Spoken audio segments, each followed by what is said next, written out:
It feels a lot like your soul is very peaceful. It's come here to experience a lot of peace. You're supposed to find peace even in the chaos. There are mirroring things in this life from that past life that you've come to heal with this person. You're strong. I mean, you can even, like pull yourself up without even having your feet touch anything. I find that even in your current life right now, it's still important for you to use your voice. What I'm getting is that you want a love that you can contribute to. You're asking for like platinum, so you can't accept the copper when it shows up, even though it's pretty too. You are being pushed outside your comfort zone to seek new heights. And you are true to yourself and you're true to others around you as you live your authentic life. You are just you, and that is all you need to open up. We need you to speak your truth, Katrina.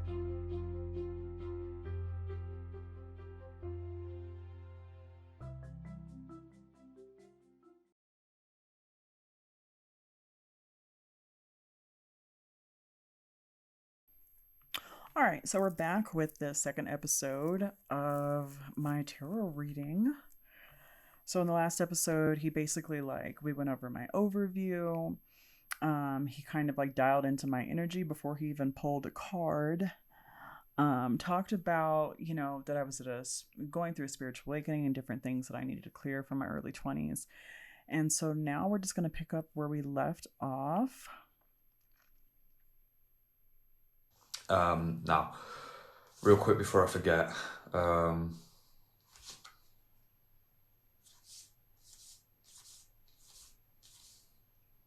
honestly, my love, I feel like a big thing you do, maybe without realizing, is comparison. And it's like you have this idea of what success is to you. So we've got, financial freedom, literally.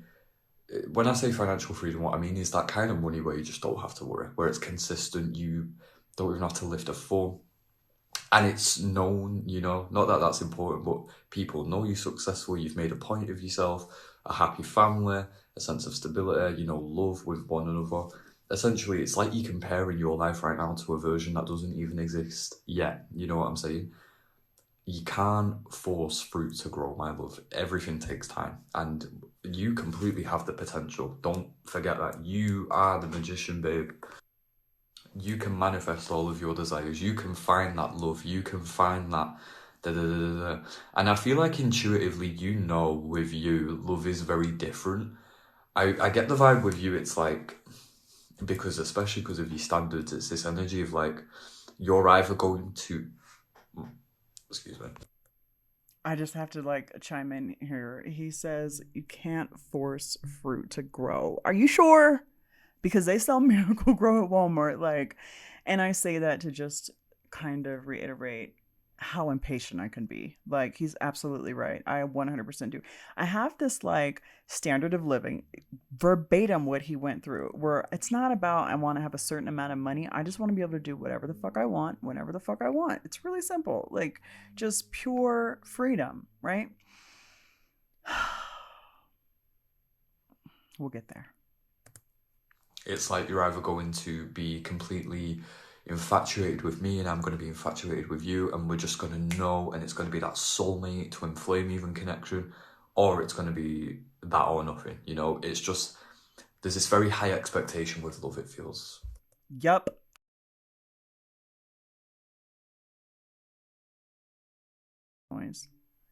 Yeah, he's absolutely right. That is 100% right. I feel like that. It's interesting because when I meet people, one of two things happens. Okay. I either can see exactly where this is going. I can know the point this is going to end, and I know it's going to end, or I don't see an end and I'm curious. I'm like, where are we going to go with this? Right. But I have yet to find that person where it's just I know and they know. I would feel like the guy that I was dating in Colorado it was kind of like that, but he was not all in, and I'm very, very fucking much. And I tell people this: I am an all or nothing type of bitch. Period. We're either all the way fucking in, or that's a wrap. And it's really, I want to say a generalizing statement, which is not accurate, but I feel like it's really hard for us to find people like that because everybody's scared, but that's not true. The reality is I just haven't met the person that feels that for me, you know?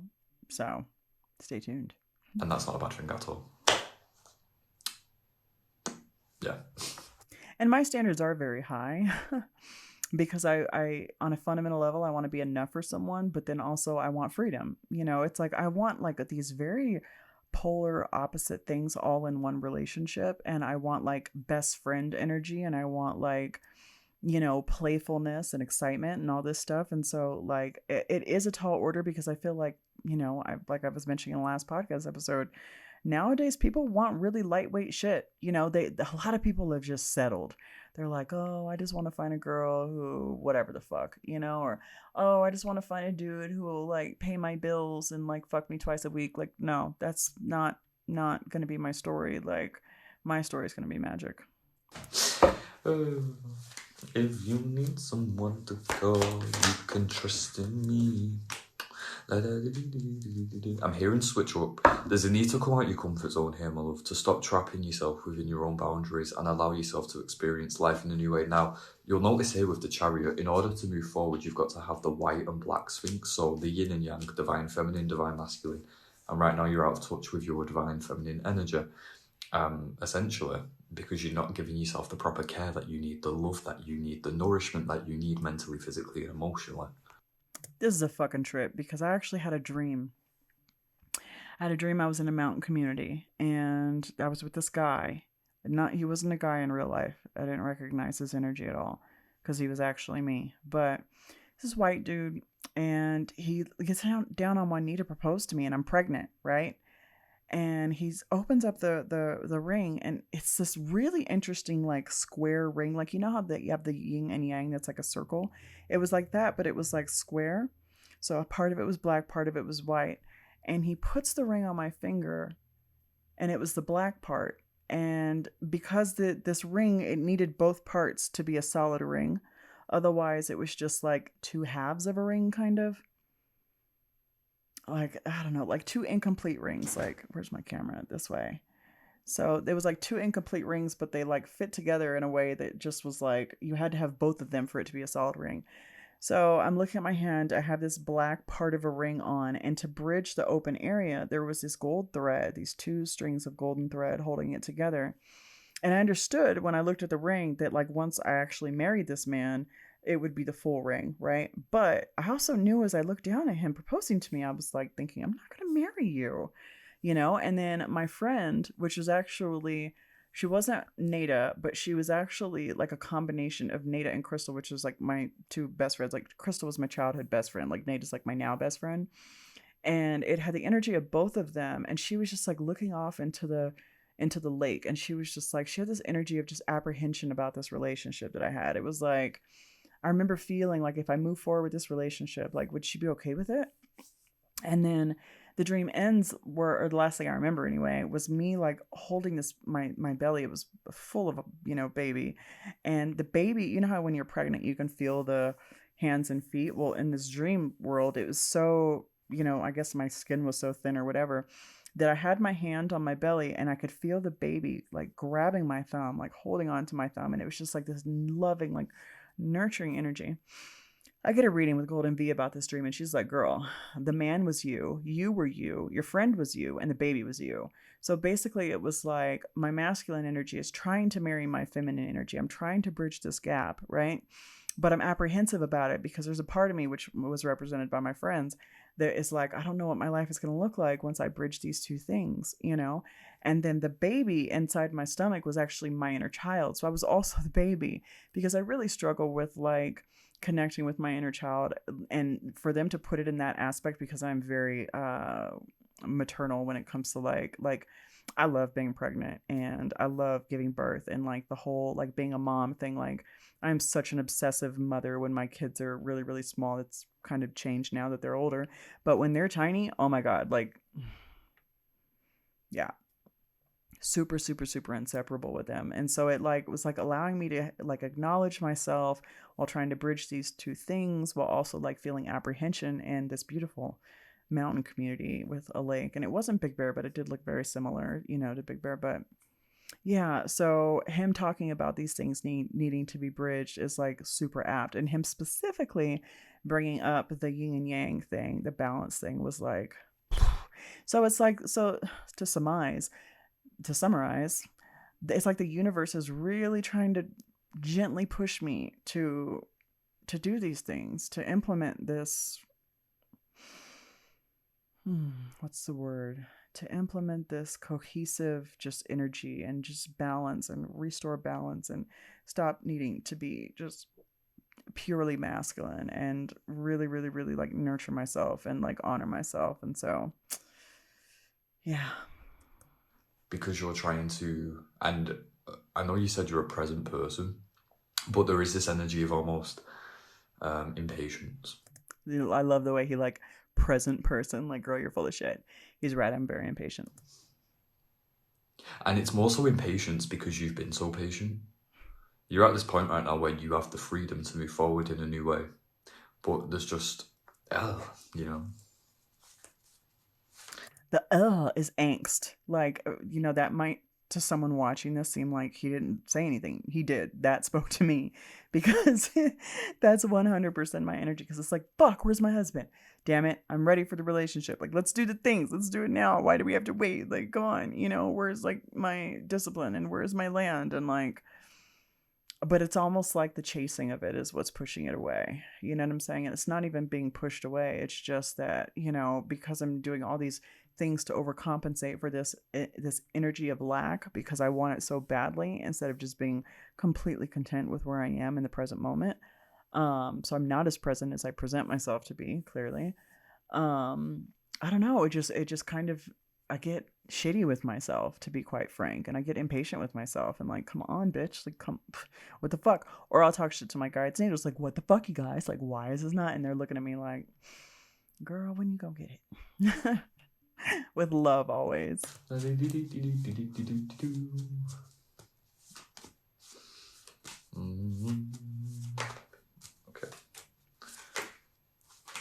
And it might not feel like you have that freedom because certain circumstances. Money. But you do, my love, you do.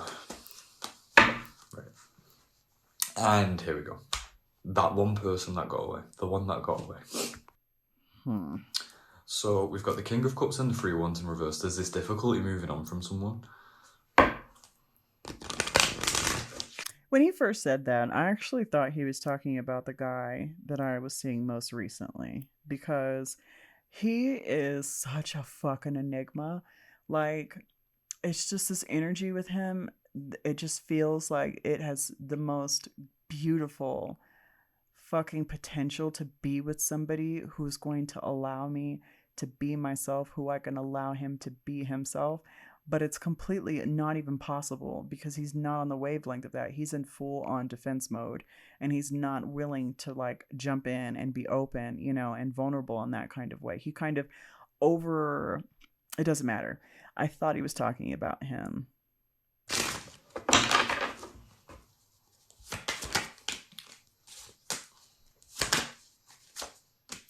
I guess we're not talking about that then. Or not. Oh, wait. No, I'm overstimulated. It needs to be... Wait. I fucking love this guy. I swear to God. I love him so much. I have been wanting to try it, actually. But anyway. Moving on. We have the Empress and 5 of Swords. And that's exactly it. It's like, you do know, like, when I hype you up, you know it's true, right? You know it's like... You know that you are that bitch. You know that you are the Empress. It's just, there's a certain amount of doubt that stems from the chaos or this uncertainty. I also do get the vibe you're very intelligent in terms of like academics.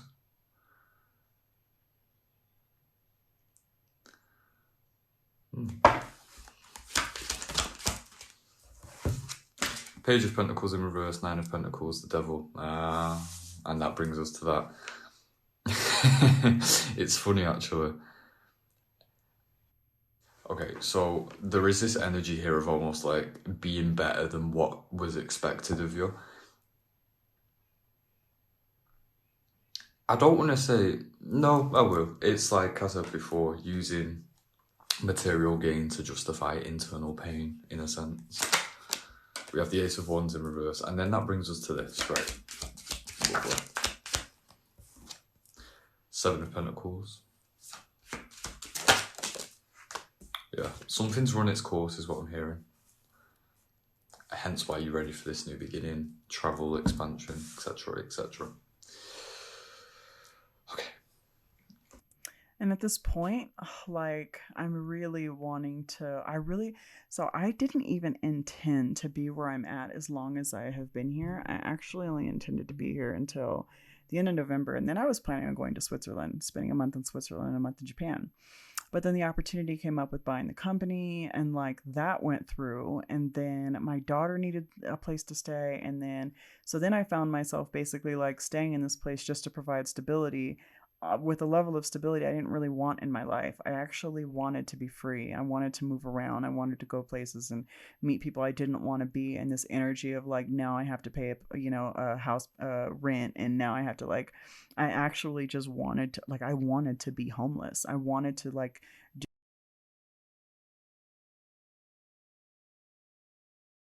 a nomadic sort of thing. I gotta stop moving because this shit is delicate. But yeah. The ascension you're going through, my love, like I said, is aligning you with a more fulfilling path in your life. And when I say fulfilling, I mean to your soul. It's essentially going to utilize all that you've got, your skills, your talents, your abilities, your metaphysical side too. You've essentially got this new level of fulfillment and structure when it comes to, I guess, what you can fall back on, the financial safety net, right? However, what's missing is that ambition, that desire, that passion. Like, you feel yourself that you're ready for a new kind of passion, a new kind of ambition, a new path. And we have Judgment. And this was divinely guided. It is divinely guided. Oh.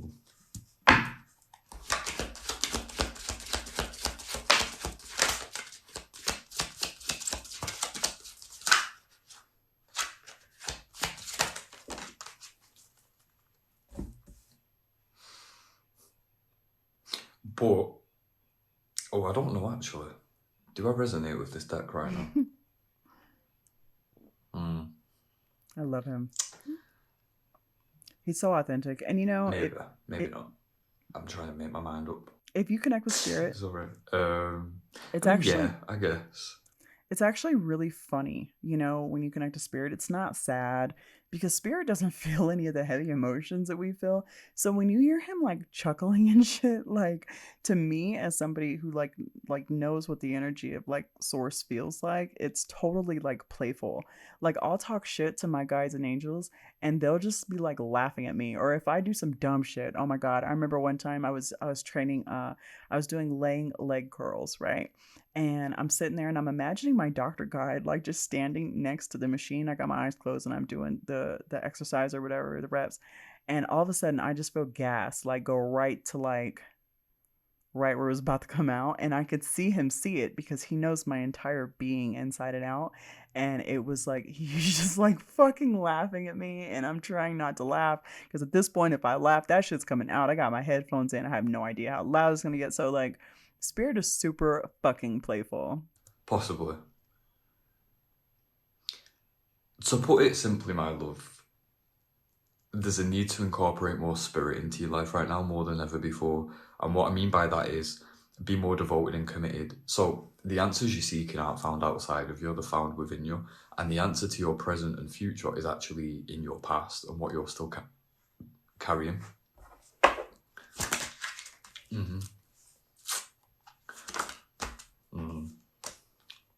Oh, I see. Right, the Hangman. Yeah. Oh, interesting. Okay. So, yeah, there is a... I don't know if I'm resonating with this deck. There is... Yeah. I don't want to say there's this prioritization of money, but there is definitely a... And I don't want to say dependency, but I do want to say... just... You make yourself feel better by having money because you've lacked so much emotionally that you seek validation through material vices, aka money, status, and success, right? And now,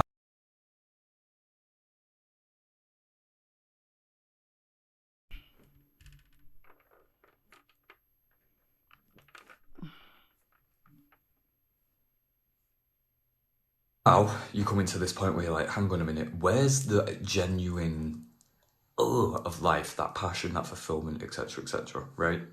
Money is such an easy thing to band-aid things. You know, you think like, oh, if I have this stuff, if I can do this, if I can do that, it's easy. It's easier than getting a human being to connect with you. It's easier than, you know, getting someone to stick around that's going to communicate, that's going to do.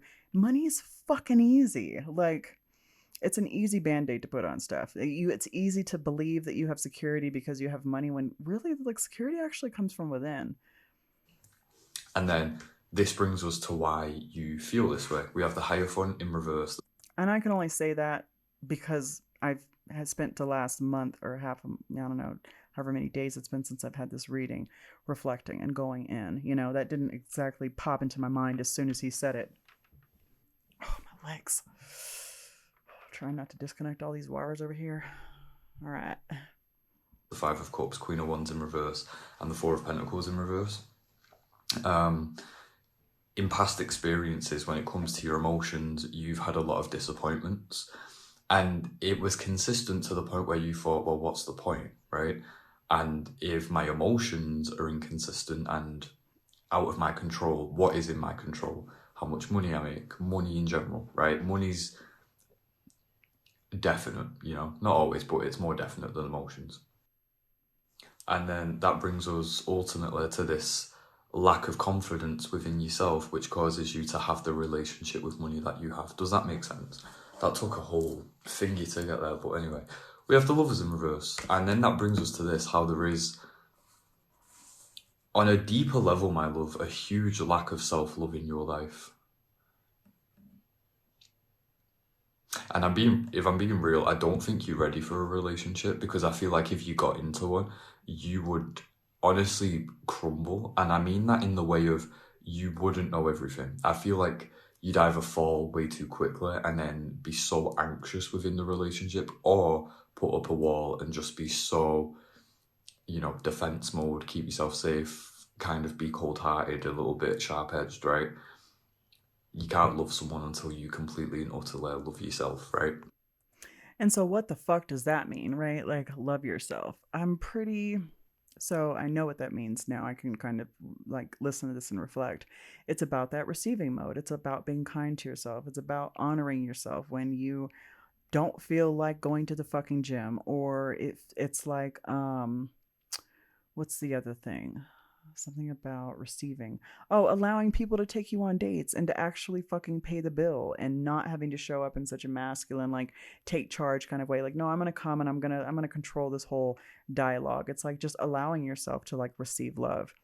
So yeah, and then he's right. Like, when it comes to relationships, I pretty much really, you know, up until this point, I would get consumed in relationships, and it would just become like everything. And I know that I've had past lives where that has been my reality, and I feel like in this life I'm trying to like find balance and not allow that to happen. And a lot of things are like that in this life too. Like, I know I've had past lives where I was like extremely fucking wealthy, but I got weird with my money, you know, and I was like, oh, you know, not trusting people or whatever. And so like a lot of this life for me, I feel like, is really about finding balance.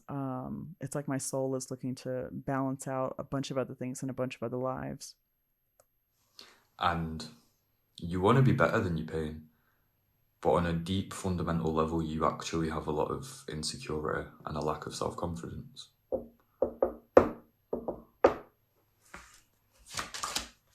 The Wheel of Fortune in reverse, yeah. Which is so ironic, because if you ask literally anybody who engages with me, I exude all this fucking confidence. And I know, I know that I have that energy of like feeling like imposter syndrome and like, you know, questioning whether or not I'm good enough. I know that shit exists in me. And so it's always fucking flabbergasting to like hear when people talk about me or describe me, or like, you know, how people are impacted by my energy. I come off completely, like he said earlier in the previous episode. He said I mask very well. You know, it's true. But that's the thing, my love. You can't control everything. You know. You know what? I feel like I'm vibing with this deck now. Can't control everything. I sure try. Actually, yeah. Okay. I feel, I don't know, High Priestess in reverse. So that brings us more to the current energy you're in of a crossroads, I guess you could say. What's next, right? The Star. So straight away, what I can tell you is it does incorporate a level of spirituality, mysticism, metaphysical energy. And truly, my love, you give me the energy of a healer. It's funny, actually. Do you remember before how I was talking about something being a gift and a curse? I feel like your empathy or your awareness and analyticalness is essentially a gift and a curse. With you, it can be a gift, but it's more so a burden. If anything, it's overindulging. It can be overwhelming, right? Yes, because I know everything. I don't know everything, meaning like, it's like I can feel outcomes before they happen. I can be driving somewhere and I'll know the conversations that are going to happen before I get there. And when they come up when I'm there, I don't even start them. I remember the last time I went to see the guy that I was seeing, the last dude that I was like seeing. I was driving there and I was like, wow, I feel a sense of completion coming with him. Like, this sucks. Like, I feel like I'm about to drive all this fucking way to feel the end. Like, it was so fucking crazy. There was nothing in his energy that indicated that was what he wanted or what was to happen. But when we connected, he felt like a fucking tree. It just felt like he wasn't with me, you know? And really what it was just my intuitive knowing that he was not willing to jump in and take the risk that it would have taken and do his own inner work so that, you know, what I saw for us could actually come to fruition. It just wasn't going to happen. He chose not to, and, you know, go into those timelines. Everybody, you know,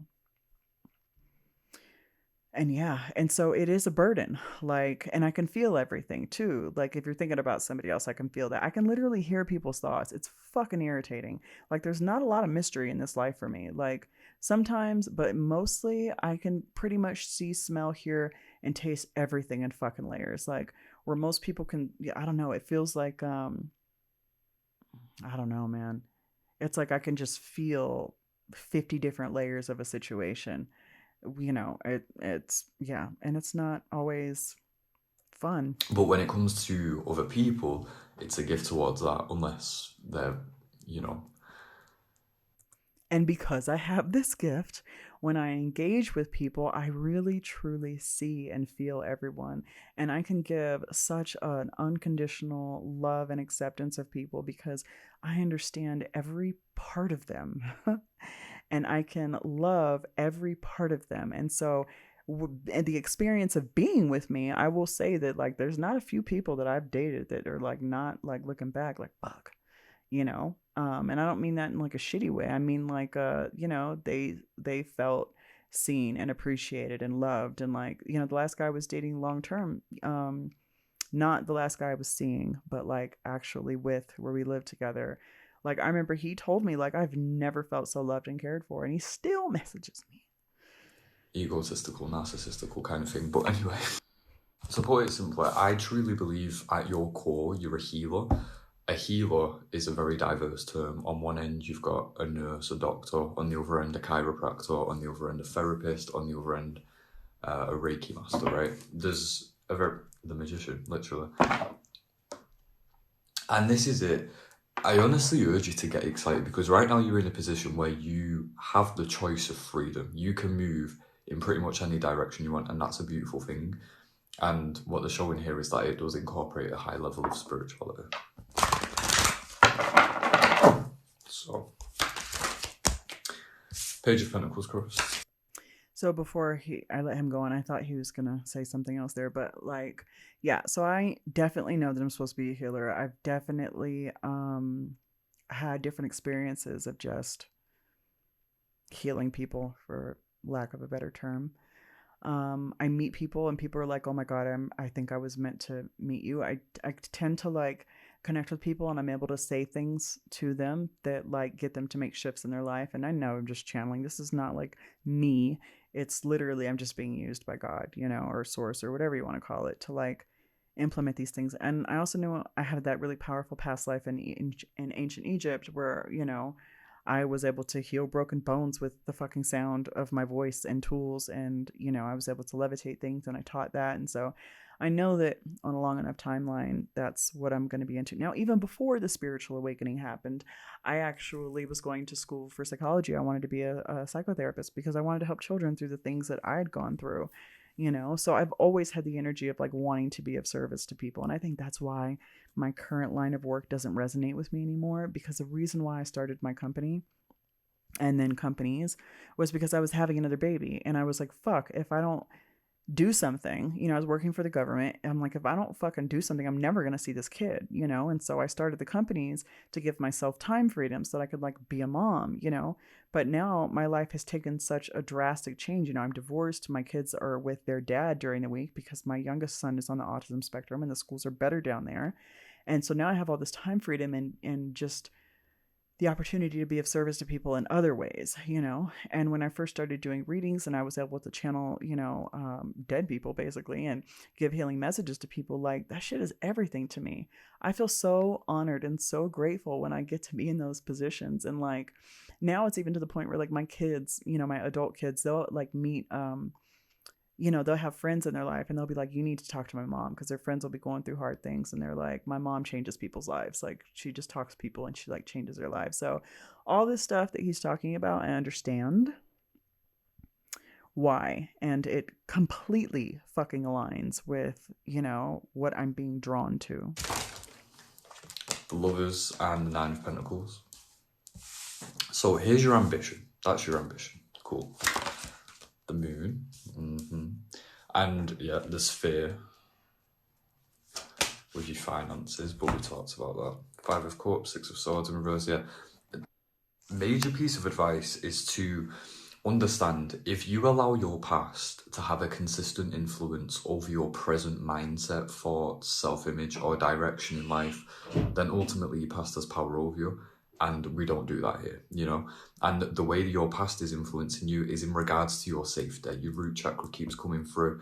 It's essentially fear, the fear of the unknown, the fear of not having security, right?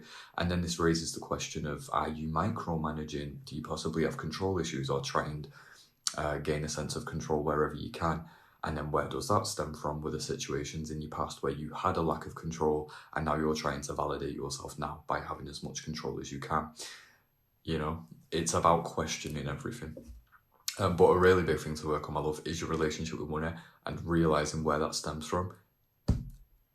Insecurity of not being secure. Wow. Yeah, I'm a control freak, like straight the fuck up.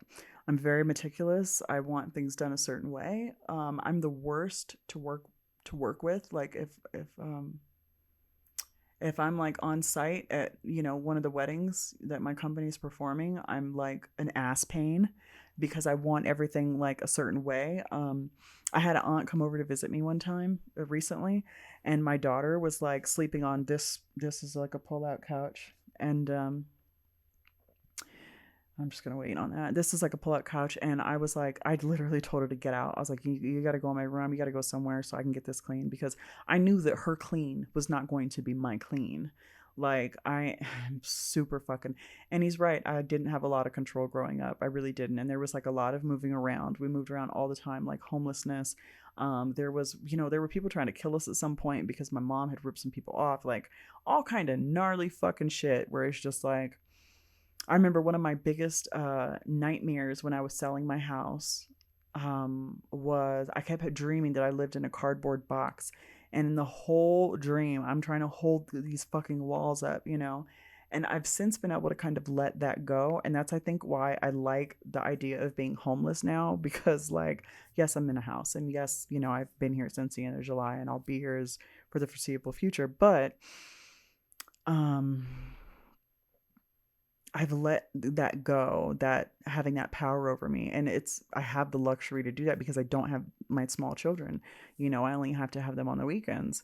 So like I have the freedom to not stress myself out. Now that's kind of been impacted a bit by my 18-year-old daughter being here. Well, she's 19 now, but and yeah, like, and that's been like difficult because it's like, fuck, now I have somebody depending on me again, you know? So yeah, definitely nail on the fucking head with respect to the control issues. And him bringing this all into my awareness has like caused so much fucking reflection. I could tell you after this reading, I swear to God, you guys, I cried for about 2 fucking weeks about a plethora of things. I did a lot of deep digging and I just allowed myself to feel. Because one thing that my daughter told me one time, my 19-year-old daughter, she was like, Mom, you know, you were a really good mom when we were younger. Like, you were there for everything. You did everything. She was like, but you never allowed yourself to feel. She was like, you were very cold. She was like, you would tell us it's okay to cry, but you would never cry, you know? And so I had to like have this whole experience of like nurturing myself the way I nurtured my kids. So you prove to yourself that you are in a good position in life by spending money, you know? Could you possibly have had basically no money at a point and now you're trying to validate yourself through that, you know? It's that kind of thing. And then we have the Empress, but there is also a spiritual element to it. You are the Empress. The Empress by birth is naturally abundant.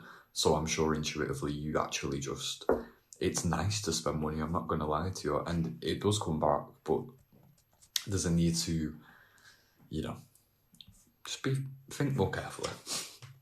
And then we have the Ace of Wands. Now moving into your advice as to what you can do and what you, I guess, can steer towards with this new beginning.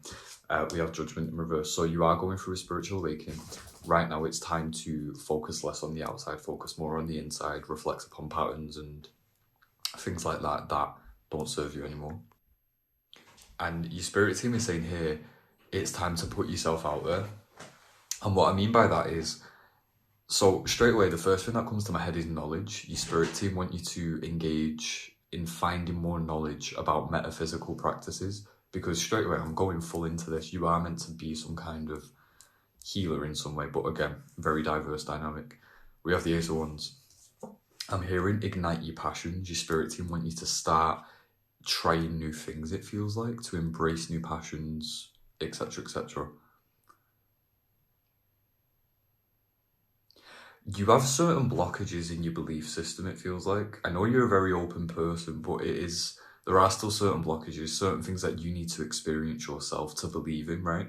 And it definitely is in the more metaphysical realm. The High Priest. So for me, when he's talking about that, he's talking about specifically about like doing physical healings. So I have had experiences with that, but they were for me very lightweight because I did it to other people and I was doing it very effortlessly. It's really just channeling love. Like, honestly, that's all it fucking is. It's not rocket science. But, you know, because I am grounded in this human experience and because I am, like he said, an intellect, I definitely love a book. There is blockages that are, and you can't like step into metaphysical things if you don't fully believe in them. Like if you don't like release that contradictory thought process, it's like really hard for, you know, you to allow the energy to kind of move through you. Yeah. So I really feel like, and it was even told in one Akashic Records reading, this lady was like, you have healing hands. She was like, you don't need to take a class. She was like, they're just there and you need to use your hands.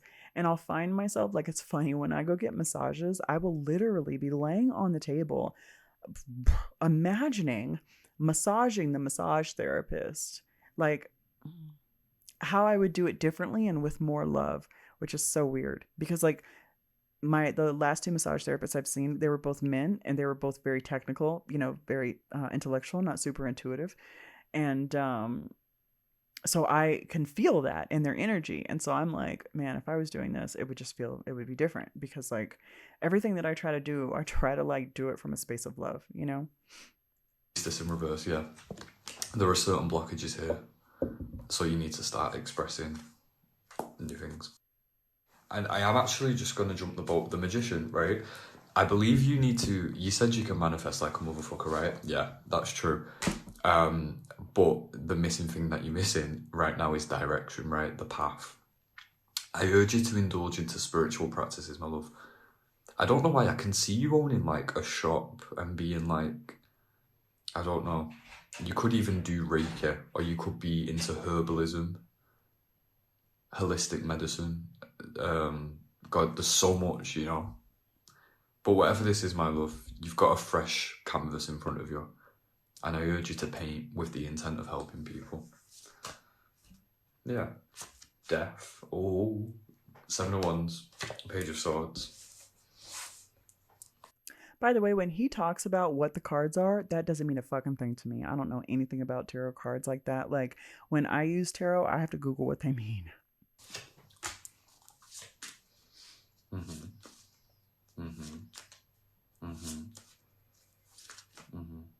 Right, and then that brings us to love.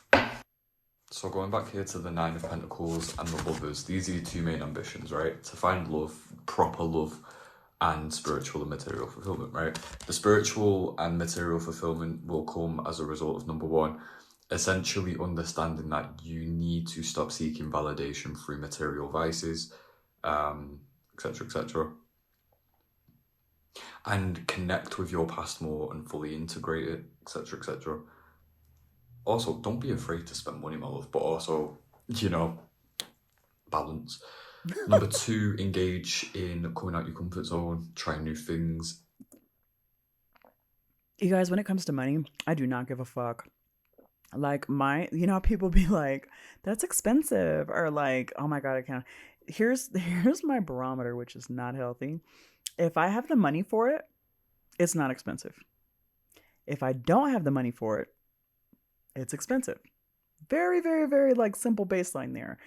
I don't have like more than this is expensive, or, you know, I need to have this in the bank. None of that exists for me, because in my mind, I'm like, psh, it's an infinite universe. Money comes to me like breathing in oxygen. It just comes and I let it go, and it comes and I let it go. So like, balance. Leaning more to the metaphysical side of life. And then the Lovers. So in the process of you becoming, how do I explain it? Before you can find your person, you have to find yourself, and that's currently what you're going through in this ascension. You're essentially going through a death and rebirth, killing the version of yourself that has these underlying insecurities and thought processes, and evolving. Sorry about that. I'm switching back to the old one. Honestly, you guys, hearing that I'm going through another spiritual awakening is fucking terrifying. The last one, it was like the last/first one.